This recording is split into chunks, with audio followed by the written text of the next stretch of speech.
संध्याकाळी चहाची तलप लागली आणि चहा पाहिजे मी म्हणालो. थोडा वेळ थांबा, ती नेहमीप्रमाणे झोपेत म्हणाली.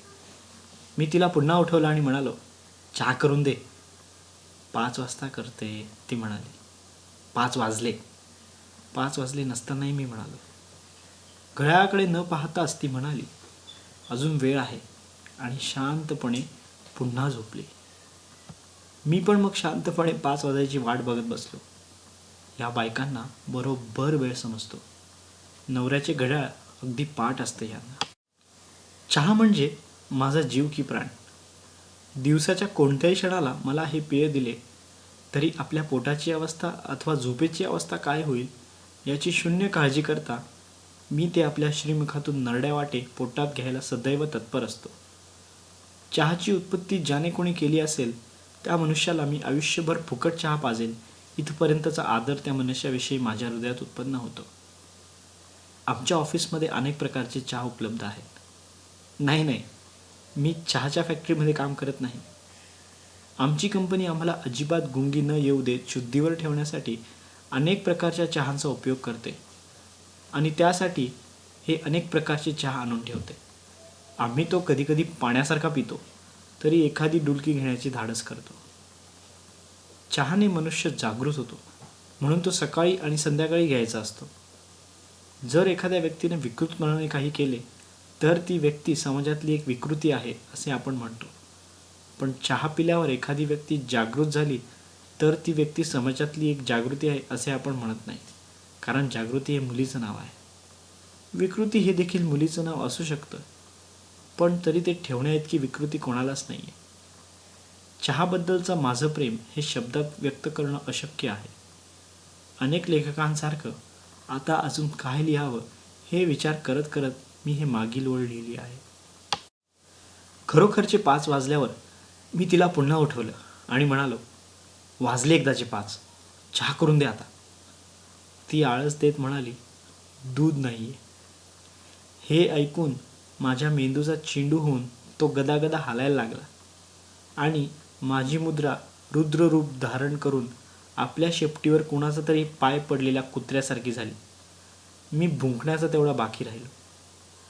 पण मग खवळून तिच्यावर ओरडलो, आधी नव्हतं का हे सांगता येत? आतापर्यंत आणलं असतं ना मी दूध. आणि मग मी शांतपणे दूध आणायला गेलो. मी अनेक वेळा विचार केला की आपण एक चहाचं हॉटेल टाकावं. मला की नाही एका गोष्टीची फार खंत वाटते. चहाची नेहमी टपरीच असते, पण कॉफीचं कॅफे असतं. हा दुजाभाव चहासोबतच का होतो? मग आणखीन एक विचाराने माझी मलाच समजून घालून जाते. जसं दारूचा तसा चहाचा गुत्ता तर नसतो. चहाचा गुत्ता असे जर कोणी म्हटले तर तो सरळ सरळ चहाचा अपमान मानला जाईल. गुत्ता दारूचा, टपरी चहाची आणि कॅफे कॉफीचा. दारूच्या गुत्त्यावरच्या माणसाला कोणीच जवळ उभे राहू देत नाही. तसे दारू ढोसलेल्या माणसाला उभं राहणं किती कठीण असतं हा विषयच वेगळा आहे. दारू पिल्यावर 2 पायावरचा माणूस 2 पायावर चालण्यासाठी अतोनात प्रयत्नशील असतो. पण चहाच्या टपरीवर कितीही सिगरेट पिणारे का असो तरी तिथे उभा राहून चहा प्यायचा आनंद फारच वेगळा असतो. चहा जर टपरीवर न मिळता दारूच्या गुत्त्यावर मिळाला असता तरीही तो मी माझ्या बेवड्या मित्रांकरवी पार्सल मागवला असता. हर्बल, लेमन, मसाला, जिंजर असे चहाचे अनेक प्रकार असतात. हर्बल चहा पिणारे जणू काय रोज कपभर औषध घेऊन जगणाऱ्यांसारखे असतात.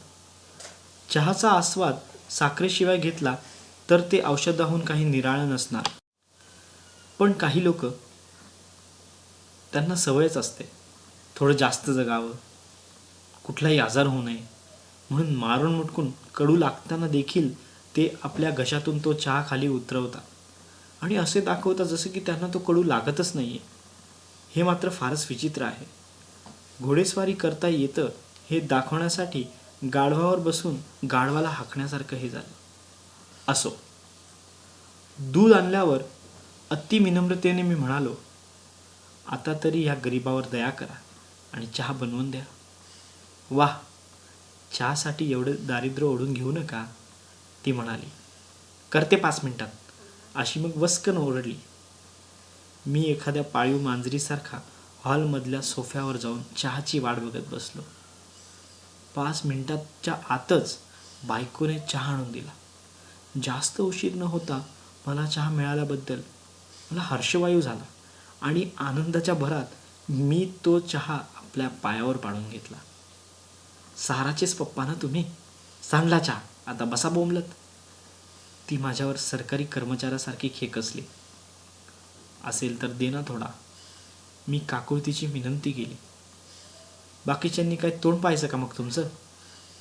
आता अशा ह्या प्रश्नांना मी काय, जगातील कुठलाही नवरा उत्तर देऊ शकणार नाही.